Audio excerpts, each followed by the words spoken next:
Possibly a week later, maybe a few days later, just depending on when you are revisiting your clay. The drying time of trimming a piece, a little more than leather hard. I wish you could feel the dryness of this, because really that's what it boils down to. You want it to be so that you can't distort the rim when you pick it up. And I will actually try to come in and flip my pieces over so that the bases are exposed and the rim is down against whatever the drawing board, basically. Drying time is something that you're going to have to work with, because there's definitely an advantage to trimming at the perfect time. If it's too wet, it's going to be kind of chewy and you're going to get stuck in your clay. If it's too dry, it's just not going to be an enjoyable trim. So just keep that in mind. There is a perfect time. You can begin by sending it inside these concentric wheels that are already on most wheels. The next step is getting your wheel to go quite slow. I'm going to hold my finger at a fixed point very close to the piece, and at one point my thumb is going to touch. This is telling me that it's slightly off-centered. What I'm going to do is I'm going to stop at that point where it touches my thumb and push it ever so slightly away from me until it's centered. This can take longer than it took me. You don't want to start trimming it until it is centered. So take the time to center it before you start. You want to make sure that you're doing that little centering right at the area that you will be trimming at. I'm going to place these little lugs down at the mouth of the cylinder.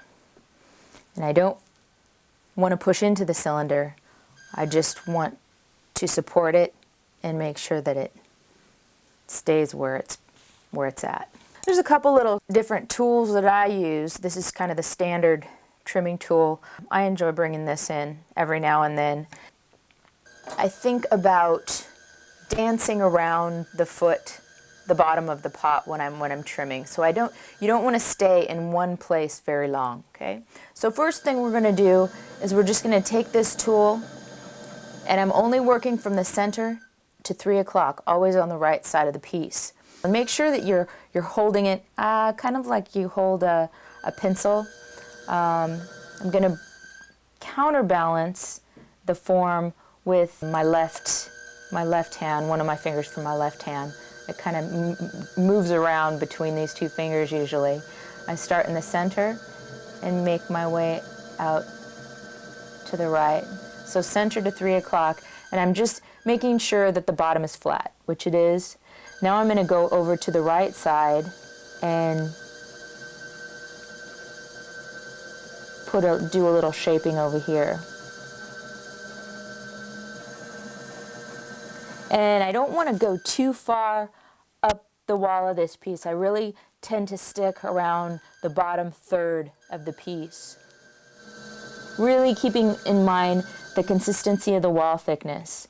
So it's a cylinder. It's not the most interesting shape, but I know that the inner form is, that 90-degree angle. So I just want to express that on the outside as well as on the inside. Okay. So I kind of consider this area right here to be a danger zone, because at that point when you're pushing at this point, I would say that's when you have the greater possibility to throw things off. So that's the point when I'm counterbalancing the most. Okay, now that I've established that outer edge over here, I'm going to make a mark where I want my foot to be. And it's a little thicker than it might be at the end. And now I'm going to extract clay from the center. And I'm going to use this triangular edge of this tool, and I'm actually going to hold my tool differently at this point. So starting in the center with the wheel going fast but not full speed, whatever's comfortable, and just kind of extracting the clay, making little ridges. And now I'm going to take those ridges away, and I can come back in and establish that edge a little more. There we go. Again, coming back in with that angle and coming back in with the flat side. Okay, another way to do this would be just to put the pressure on the right side of the tool and coming back in and flattening that out. So my suggestion is to go faster than slower. It's actually to your advantage to go faster when you're trimming. The clay tends to move you when you're going slow, opposed to you moving the clay. So just keep that in mind. I like to use this angular tool on the inside foot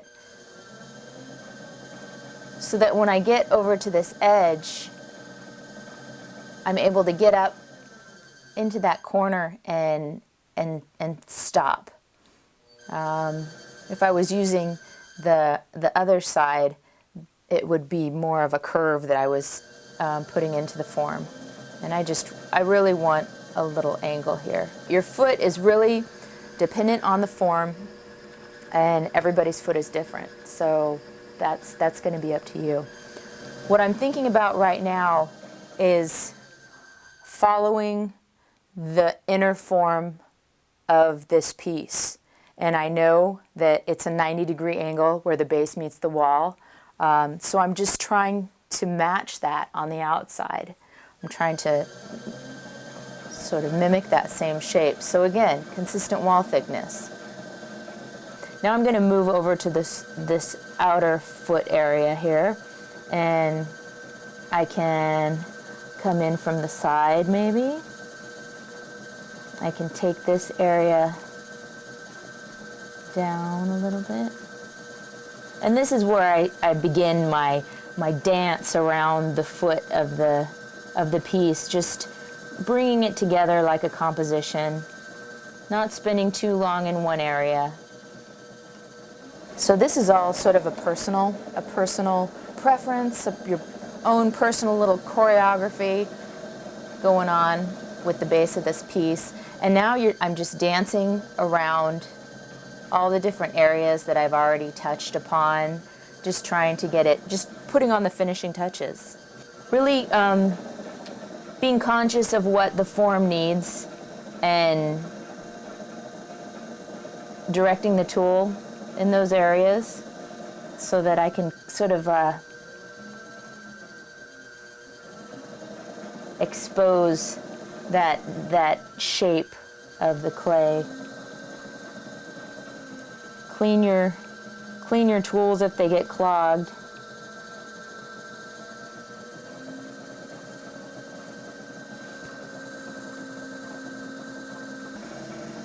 I like to put a little angle on my edge right there so that the form doesn't appear to be growing out of the table. It just gives it a little lift.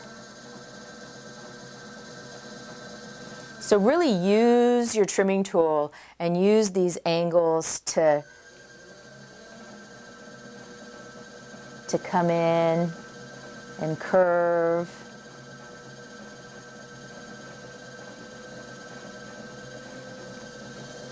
And you can even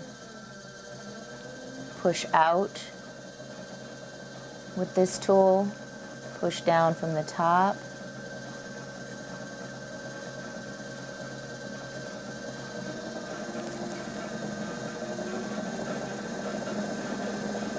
And there's even a little room for a little decorative finish on the bottom. I put pressure on the right side of my tool and I just move quickly and make a little swirl inwards. I can smooth this out I offer a little compression to the base and everywhere I trimmed, because sometimes this trimming process can expose the grog in the clay. So just going over and smoothing out those surfaces. All right, and that's the foot. Okay, so we've successfully centered, thrown, and trimmed the cylinder.